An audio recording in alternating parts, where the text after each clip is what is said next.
No niin Niklas, nyt olisi vuorossa meidän 3. hetkipäivä. Tänään mennään täältä Treskendasta aina tonne vanhalle Kirkkojärvelle asti. Eikö se jokin muuttunut täällä nimeään Klimsinjoeksi? Niin se tekee. Tervetuloa mukaan. Minä olen Petri. Ja minä olen Niklas. Mennään.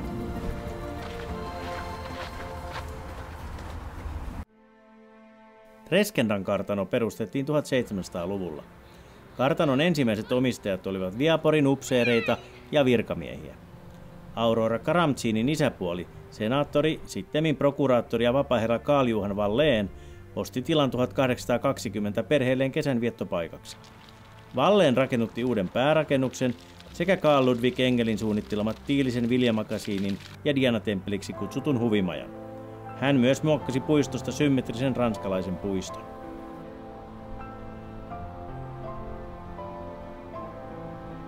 Venäjän keisari ja Suomen suuriruhtinas Aleksanteri II kunnioitti vierailullaan kartanoa 16. syyskuuta 1863 saapuessaan Suomeen avaamaan valtiopäiviä.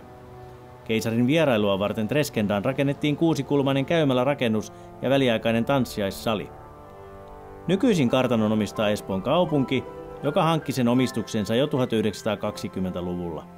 Päärakennus on nykyisin tyhjillään, Espoon kaupunki yrittää etsiä sille uutta käyttöä.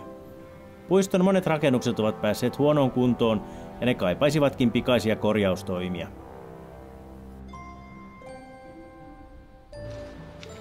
Kartanon sijaitsee aivan Pitkäjärven lounaspäässä ja puiston läpi virtaa järven laskujoki, joka on täällä nimeltään Klimsinjoki.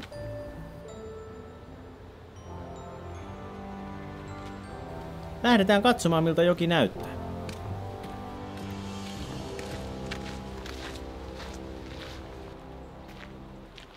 Koko Glimsjoen varsi aina Jorvin sairaalalle asti on helppo kävellä siihen kunnostettua luontopolkua pitkin.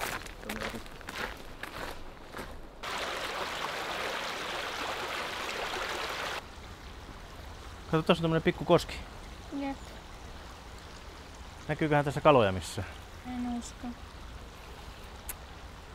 No tässä tää ainakin virtaa ihan kunnolla tää joki. Ja on tää nyt pikkusen jo leveämmän oloinen.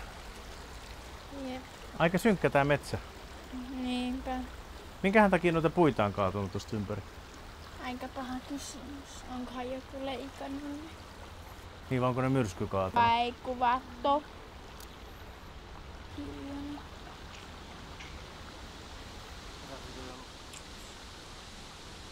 No, jatketaan matkaa.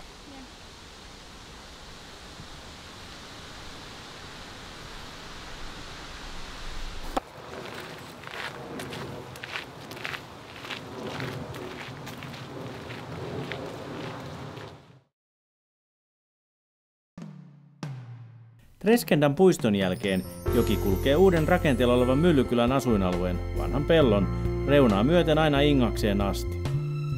Joki on koko matkalla sen verran kapea, että se kuitenkin hukkuu sen varrella olevan kasvillisuuden sekaan.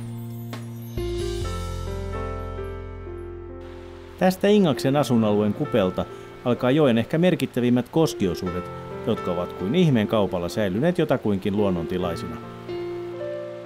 Aurinkoisena kesäpäivänä joki on sillalta katsottuna aika komea. Ingaksen jälkeen luontopolku on hiukan luonnontilaisempi. Tällä osuudella on joen ehkä kaikkein upeimmat maisemat, kun joki kulkee jyrkän rotkon pohjalla.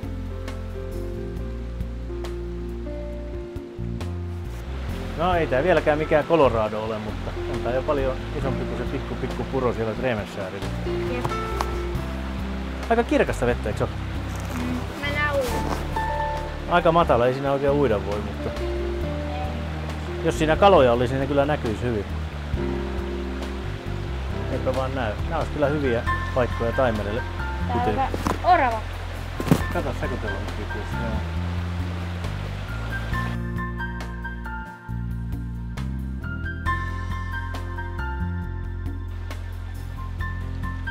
Ingakselta alkanut koskeusuus päättyy aivan Jorvin sairaalan kupeessa olevaan suvantoon. Täällä joki on hyvin piilossa katseelta, mutta onhan se nyt nähty.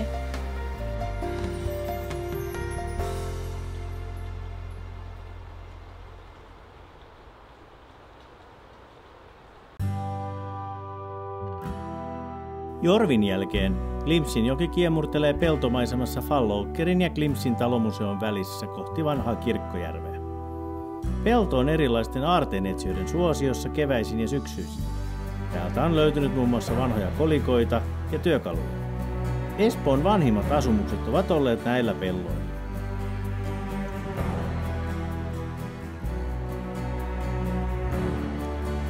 Muutama metri tuolla taaempana on se paikka, missä Glims ja Glomsjoki yhdistyvät ja joki saa lopultakin nimekseen Espoonjoki. Tämä on muuten ensimmäinen paikka, missä on nähty kaloja. Tuossa suvannossa meidän takana, siinä uiskentelee pieniä tämän mittaisia hopeakylkisiä kaloja, mutta lajia en onnistunut saamaan vielä selville. Silloin kun lähdettiin Tremenskärin suolta, niin me olimme noin 50 metrin korkeudessa merenpinnasta. Täällä korkeutta on enää semmoset 4 metriä, eli tiputusta on tullut.